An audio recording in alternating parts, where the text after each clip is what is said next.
Nakahanda ang AFP na makatuwang ang PNP sa gagawing paghuli sa mga miyembro ng MILF at BIFF at iba pang kakasuhan ng NBI-DOJ team kaugnay ng madugong enkwentro sa Mama Sapano. Sabi ni DOJ Secretary Laila De Lima, aabot sa halos 100 ang maaring kasuhan. Ibandila mo, Ron Gagala.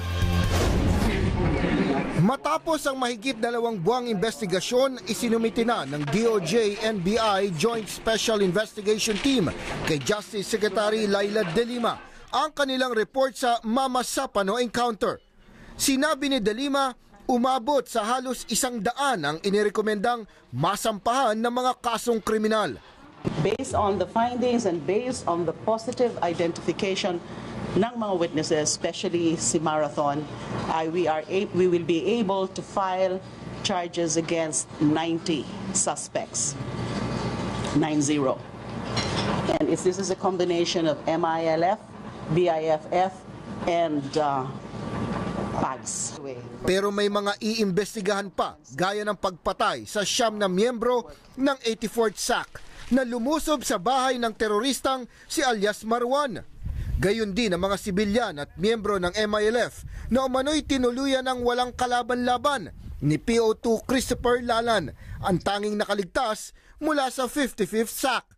We made several requests to the MILF to allow us access to possible witnesses and the families of these victims, but wala pa ho silang naging response. Kaya hindi pa ho kasama dito. But part of the recommendation is to precisely pursue further investigation for those. Pero hindi raw bahagi ng investigasyon ang anumang pananagutan ni Pangulong Aquino dahil limitado sa criminal liability ang mandato ng DOJ-NBI team. Kasama rin sa isinasang-alang-alang ni De Lima ang peace talks bago isapinal ang mga rekomendasyon. Hindi pa kasi malinaw kung ano ang posibleng maging epekto ng mga kasong kriminal na isasampa laban sa MILF sa usapang pangkapayapaan. Tumanggi munang magbigay ng komento si Peace Process Advisor Secretary Ging Deles habang nire-review pa ng DOJ ang report. Gayunpaman, handa ang militar na tumulong sa pag-aresto sa 90 o mahigit pa na mga sospek. Malaking challenge yan. At hindi lang naman sa AFP at PNP ang hihinga nating tulong. Bagkus kailangan din ang suporta mula sa local government, maging sa MILF mismo. Mag-provide kami ng additional forces, no? Idagdag sa kanila to augment their personnel, halimbawa sa pagsiserve ng warrant. Pero hindi daw agad-agad mahuhuli lahat.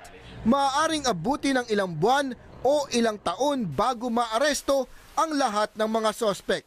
Bibigyan ng kopya ng report bukas si Pangulong Aquino. Sa Lunes, inaasahang isa sa publiko ito at pagkatapos ay ang formal na paghahain ng mga reklamo. Ron Gagalak, ABS-CBN News.